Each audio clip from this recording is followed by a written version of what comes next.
Bonjour, bonsoir, bienvenue dans votre podcast togolais. Aujourd'hui, je vais parler des soins et de la médecine traditionnelle. C'est une vidéo très particulière avec un sujet très tendu, mais on n'est pas ici pour se faire des tabous ou des non-dits. Alors, c'est parti. Alors, bon, historien oblige, je suis obligé de passer par un petit rappel historique. Ça a toujours existé, toujours. Il y a un calvalourd, déjà au niveau de l'Égypte antique, il y a déjà beaucoup de choses. Comme souvent en histoire africaine, il y a la question des sources, parce que en effet, il y a moins de sources écrites en Afrique que en Occident. Pour la simple et bonne raison, c'est qu'en Occident, notamment en Europe, très tôt on a eu des États, et des États sur la plus grande partie de l'Europe. Alors qu'en Afrique, c'était moitié État, moitié structure non étatique ou petit royaume avec une administration inexistante, donc très peu des traces écrites. Donc peu de traces écrites, bon, il y a quelques trucs au niveau de l'archéologie, de l'anthropologie, l'anthropologie, oui, et puis de c'est quoi l'ethnologie, voilà. Ça a été combattu par les colons au moment de la colonisation, parce que la colonisation était une volonté d'imposer la civilisation occidentale. Et cette civilisation passe par la médecine. Aujourd'hui, c'est reconnu. Il y a une reconnaissance. Par exemple, la personne qui m'a fait des soins, parce que oui, j'ai expérimenté, était reconnue guérisseur et herboriste. Il y a au Togo, si ça existe, je ne sais pas si ça existe ailleurs dans les autres pays africains, dites-le moi en commentaire. Mais voilà, il y a guérisseur et herboriste. Voilà, elle a sa petite carte, elle est reconnue par l'État, et autorisation préfectorale et tout le bazar. Donc, il y a 3 piliers dans la médecine traditionnelle. L'alcool. Ouais, l'alcool. Ben, tu pars du principe que quand la maladie est bourrée, la maladie ne te fait plus de problème. Non, je rigole. C'est qu'il y a beaucoup de soins qui sont basés sur l'alcool, notamment la boisson locale, le sodabi. Tu rajoutes quelques plantes, ça ne devient plus un alcool récréatif. Faut boire avec modération. Mais ça devient un médicament. Des plantes. Vous allez me dire, la médecine tire beaucoup des plantes, mais vraiment plantes, à base de tisane, à base de plantes écrasées, tout ça, et la part spirituelle, parce qu'il y a quand même un grand aspect, la spiritualité en Afrique a encore beaucoup d'impact. Donc, médecine traditionnelle et médecine occidentale, opposition inutile. Je vous le dis tout de suite, il n'y a pas d'opposition à avoir, de rivalité, de « Ah, faut chier sur la médecine occidentale, ah, faut chier sur la médecine traditionnelle ». Les deux ont leur force. Elles ont leur force. La médecine occidentale, c'est vrai qu'on fait des dingueries aujourd'hui en médecine occidentale. C'est vrai qu'il y a des choses très intéressantes qui se passent en médecine occidentale. La médecine traditionnelle a aussi ses forces. Là, tu vois, je bois, ma femme m'écrase 4-5 plantes contre les plaies. Ça passe tout seul. Voilà. Et les deux ont leur faiblesse.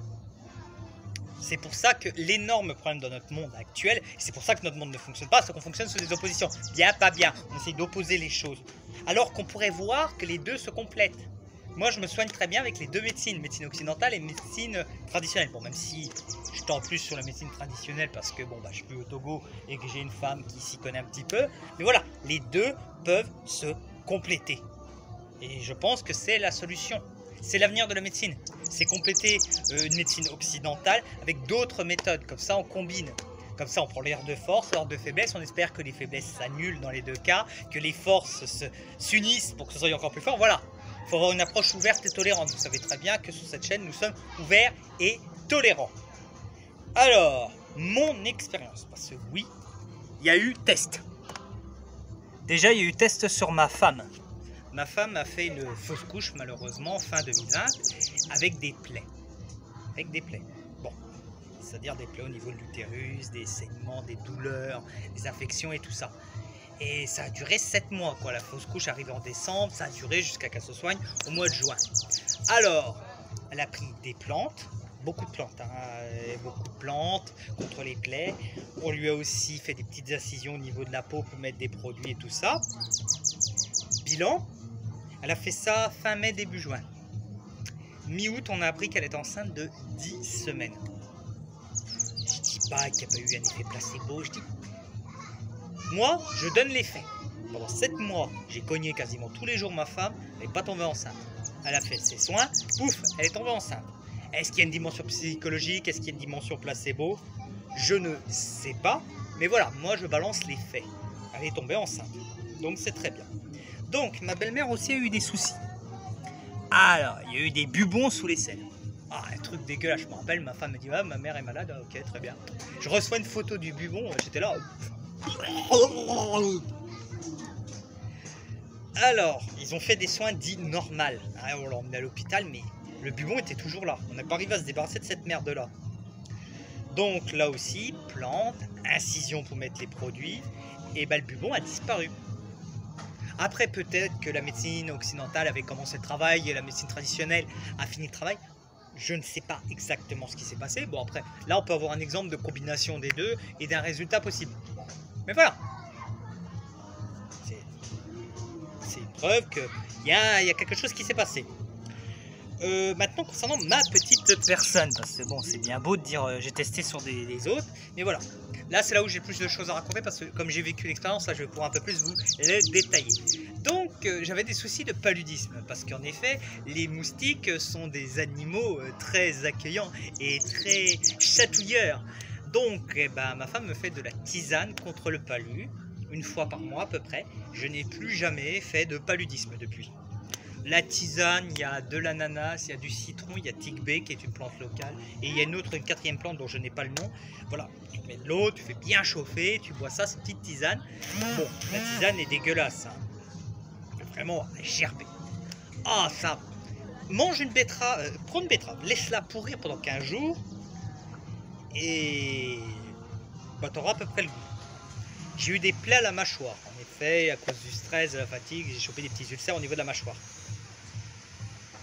J'ai souffert ma mère parce que c'était des plaies au fond, tu sais, il y a les dents du fond qui sont pas bien sorties. Là, elles sont bien sorties avec les plaies, j'avais des trous dès que je mangeais, j'avais dans la mâchoire, là, tout là, dès que je mangeais, ça m'arrachait la gueule. J'ai pris des produits pour les plaies locales à écraser le truc. À base de gingembre, c'est une horreur le machin, manger, boire. Tu bois le truc, t'es là, tu fais je vais vomir, je vais vomir, je vais vomir, pendant 5 minutes, je vais vomir. Puis au bout de 5 minutes, ça fait ah non, je vais pas vomir, ça va aller. Ben, les plaies se sont rebouchées. Donc voilà, il y a ce fameux produit contre les plaies à base de gingembre à l'écrase des plantes. Enfin, j'ai pas toute la liste des plantes, mais c'est très efficace. Malheureusement, ma femme a eu des plaies à l'utérus après sa fausse couche et bah, tu fais l'amour à ta femme qui a des plaies. Qu'est-ce que ça donne? Toi-même, tu chopes des plaies sur ton magnifique tuyau d'arrosage. Donc, qu'est-ce qui m'est arrivé? Donc là, vu que c'était un peu plus physique, on n'arrivait pas à y faire partir avec le produit pour les plaies.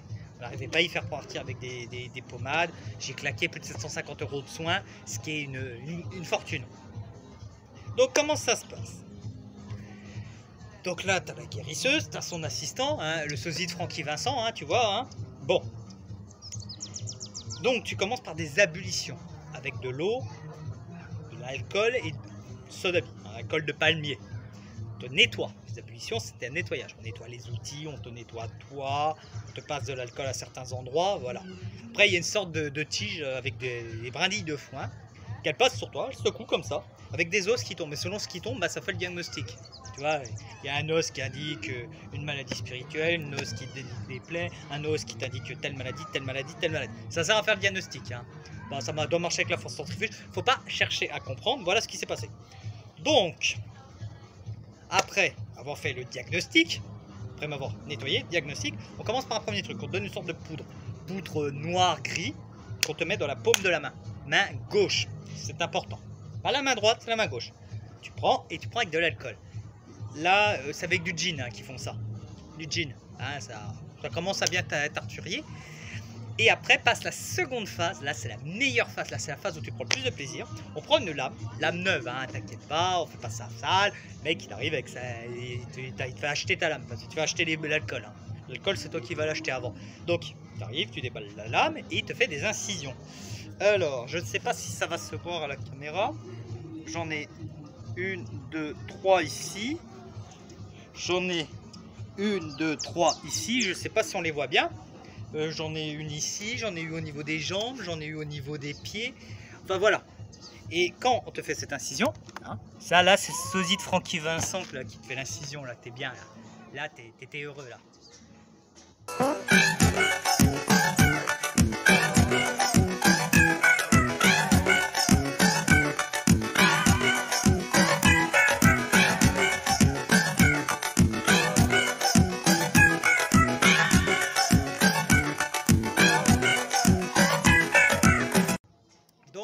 ils te mettent les produits dedans.